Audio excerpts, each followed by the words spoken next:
Bonjour, c'est Gilles sur boursicoté.com. Voici l'analyse technique Forex et matières premières pour cette journée du jeudi 29 mai 2014.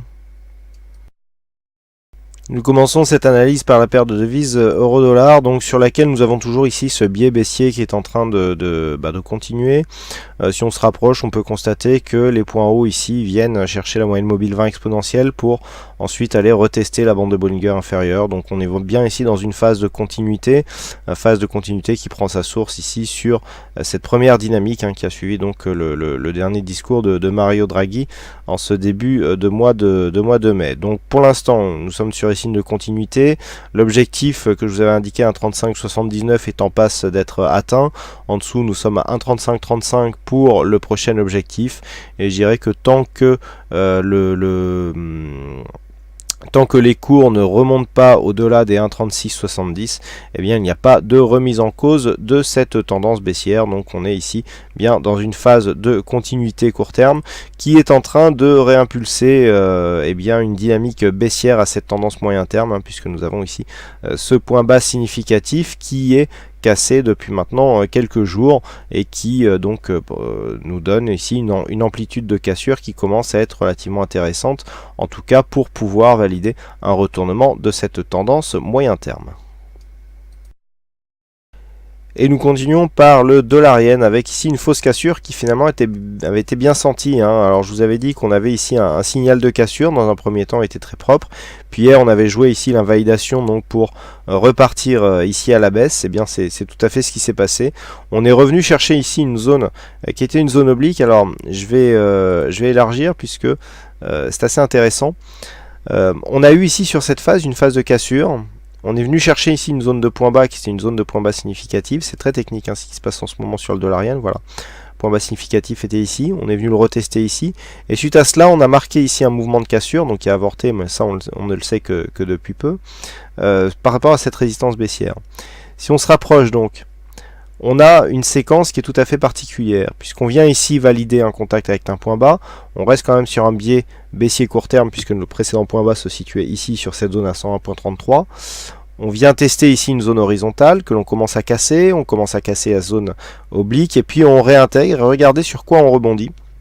On rebondit sur une autre zone de support qui avait été dessinée et qui était légèrement oblique. Si on regarde un petit peu par rapport à la vue que je vous indiquais tout à l'heure, voilà, on a de nombreux points bas ici sur cette zone, d'accord. On a de nombreux points bas qui définissent cette zone oblique, et lorsque l'on se rapproche, ce que l'on peut se rendre compte, c'est que si on considère qu'on est ici dans l'épaisseur du trait, on a eu une cassure ici, on est revenu chercher cette zone comme une zone de point haut, par deux fois, on a marqué ici une phase de baisse, on est venu chercher donc la zone de point bas à 100.85, avant de rebondir, on est revenu chercher encore une fois cette zone oblique, on est revenu chercher la moyenne mobile 20 exponentielle, franchissement, bol supérieur, on revient ici sur la zone oblique et on inscrit une tendance haussière. Tendance haussière qui débouche sur une rupture ici avortée, puisqu'on a bien ici la rupture de la zone résistance oblique, mais on a bien la rupture de la résistance horizontale, mais on retombe, nous étions dans un contexte baissier, mais qui commençait à se retourner, la cassure était tout à fait jouable. Ici il y a une invalidation et regardez où se fait le retournement du MACD qui nous indique qu'on pourrait avoir ici un rebond à partir de cette zone. Et bien sur cette fameuse zone qui était presque horizontale mais légèrement oblique, donc sur le dollar yen. Donc là, dans cette configuration, tant qu'il n'y a pas ici de cassure de cette zone des 101.50, il faut privilégier la cassure de cette zone qui a déjà été fragilisée sur cette phase. Donc sur le retour de cette dynamique, on voit qu'on attaque ici une phase possible de hausse, puisque du coup nous avons ici une succession de deux points bas qui sont haussiers, si ce point bas est confirmé. Donc dans ce cas-là, on aurait une très bonne configuration pour venir cette fois-ci confirmer la cassure de cette zone oblique baissière et la zone des 102 yens pour 1 dollar. Donc on est ici sur une phase qui peut s'inscrire donc comme un retournement, mais pour valider ce retournement, il faudra donc franchir ces deux zones que je viens de vous indiquer et la zone des 102.15 qui correspond ici à la phase de point haut que nous avons marqué lors de la précédente rupture haussière avortée. Donc je résume, si cette zone ici est validée comme une zone de point bas, et donc renforcée par cette zone oblique ici et par des indicateurs qui nous donnent un retournement possible, on peut jouer ici la cassure de cette zone avec une accélération possible au-delà des 102.15. Par contre, si on invalide ici que l'on revient sur la moyenne mobile 20 exponentielle par exemple et que l'on casse cette phase à la baisse, eh bien l'objectif deviendra la zone ici des 100.85.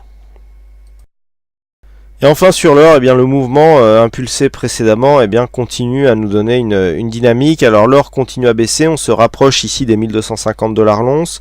La dynamique est toujours orientée à la baisse malgré ici une configuration qui nous donne une survente relativement importante dans cette unité de temps, en unité donc 4 heures. Donc pour l'instant, on est toujours ici sur une phase d'accélération, les cours continuent à descendre d'une manière très dynamique, il n'y a pas de rebond technique, je vous avais indiqué hier que par exemple pour suivre ici la triple hors-bol que nous avions vu, j'avais personnellement joué le rebond technique mais qui n'était pas du tout arrivé, ça dénotait d'une pression baissière qui continue à subsister sur ce sous-jacent donc gold, côté ici en dollars. Eh bien on a confirmé puisqu'on continue à inscrire des points bas. Alors d'un point de vue je dirais un peu plus global, ça nous envoie des signaux quand même cette phase de baisse. On a un objectif qui revient. On avait ce report d'amplitude ici matérialisé par ce segment qui avait été reporté. Bon, je dirais que on peut atteindre cette zone à 1233 $ l'once, mais on serait quand même sur une phase de rupture de dynamique. On voit bien ici cet objectif là matérialisé par la bougie, par la ligne horizontale. Bon.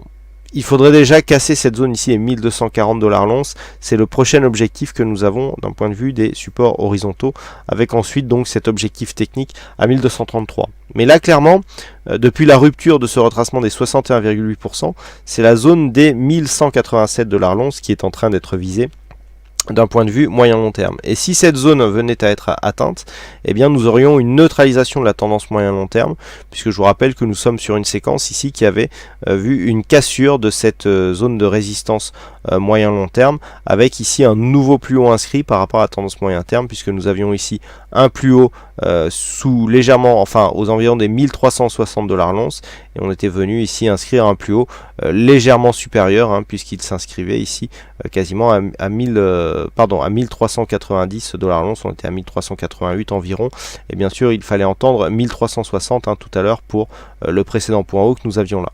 Donc je résume, si les cours continuent à baisser, alors on est quand même sur un fort surachat, sur une forte survente, on le voit ici du point de vue des indicateurs, donc ça devrait être corrigé au prochain rebond technique. Si les cours ne reviennent pas au-delà des 1265 $ l'once, eh bien on confirmera ici avec des objectifs, donc 1233 dans un premier temps, et un objectif moyen long terme, eh bien cette zone ici des 1188 $ l'once.